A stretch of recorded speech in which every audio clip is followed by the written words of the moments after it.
Healing is not lonely, it's just unfamiliar.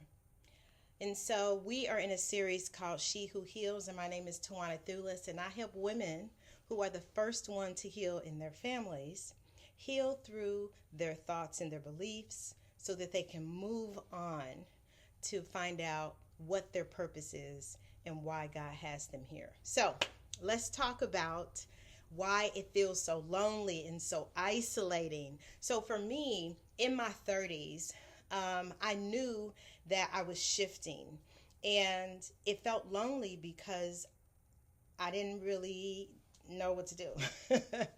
I knew that I felt out of place, and really that I needed to be doing something other than what I was doing.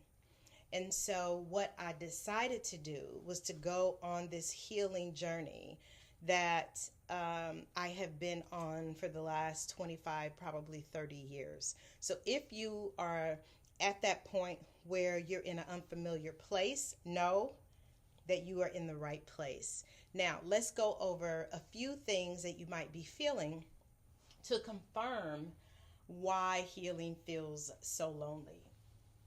And so the first reason is because you're not abandoned, you're being redirected. I know that you may feel alone and you may feel lonely because you're in these places that you've always been, but it doesn't feel the same. You don't feel the same. You feel like it's not working. It has worked up until this time, but how you've been living, it's just not supporting you and where you want to be, your dreams, your hopes, even if it's just to be at peace. Okay? And so sometimes when you are moving through this healing, you may be feeling like, well, where's everybody? What happened? Where'd everybody go?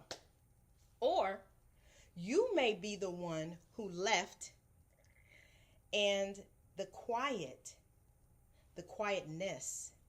is very, very loud. Okay? Now, point 2. Your old circle was built for your old you. So now I have had so many conversations with people who they've been friends with somebody for 20, 30, 40, 50 years, and now it doesn't feel the same. And so it's like, how do you separate yourself, or do you continue to play this role like everything is okay? Do you have an authentic, clearing conversation? And are you going to be okay with the results of that conversation? Because one of the things that you might find is you may be healing, but everybody is not excited that you are healing. You may be on this journey of transformation, but everybody else is not excited that you are on that journey. And so really opening yourself up to be courageous, to be brave, and acknowledge and stand in this place that you are, even if your circle changes. You know, one of the things that I've seen a lot of people talk online about is that adult friendships are hard to find. I don't believe adult friendships are hard to find. I think we're looking in the wrong places. And here's why I say that. In my 40s and 50s, I have met some of my best friends. I have a prayer partner that I pray with every day for the last 6 years. And do you know where I found those friends at? In groups that were healing, in groups that were transforming. You are not going to find your friend in the groups that you are in because you have outgrown that place. And I know that you might be thinking, it doesn't feel quite right, and it's okay. It's okay for you to feel uneasy as you are moving through as you are moving through feelings of uneasiness, okay? But just know, even if you stay here, you're still not going to feel the same because you have changed, okay? Now, let's move on to number 3. Isolation sharpens your identity. What do I mean by that? I mean that when you are by yourself, when you are alone, and it is just you and God in the room, that is the place where you get the most clarity. You don't get the clarity when you're in a room full of people. You don't get the clarity when you're in this old circle, okay?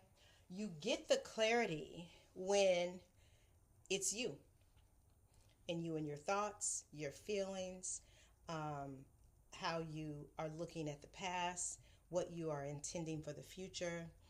That is where you get the clarity. But you have to allow yourself to get quiet enough to hear God's direction, to hear where he wants you to go, where he wants you to be, what does he want you to do. You can't hear that if you're talking, or if you're in a loud room, or if you're in a room that you are used to being in, but your thoughts and judgments and criticisms about the room are so loud that you still can't hear. And so don't be afraid of isolation. Really open yourself up to experiencing the isolation, the quietness, the peace, because that is where your transformation is going to start and begin. But you have to be willing to be in isolation in order for that transformation to happen. Okay, all right, so here we go. So now, I used to call myself the tool lady, and because I love tools. Throughout this series, I'm going to give you an affirmation, a journaling prompt, a book, and a movie, and you can either do all of those, one of those, or none of those. I just want you to have tools that you can use that support you, because listening to me is not enough. When you journal based off of the questions that I give you, it really opens up a space for you to write down what you think, to get what is in your head out of your head and onto a piece of paper. So even if you don't do anything else, the one thing that I would suggest that you do is journaling, because that is going to increase the connection that you have with you, between you. Okay? Just like if you met somebody, you would be talking and having a conversation, you would be asking them questions. You are at a place where you are getting to know yourself. And so one of the ways that you do that is through journaling. So if this message connected with you, please subscribe, follow me, download everything, jump in the comments and give me what you thought about the episode. If there's something else that you would like me to cover, just let me know. Join me on this journey as she heals.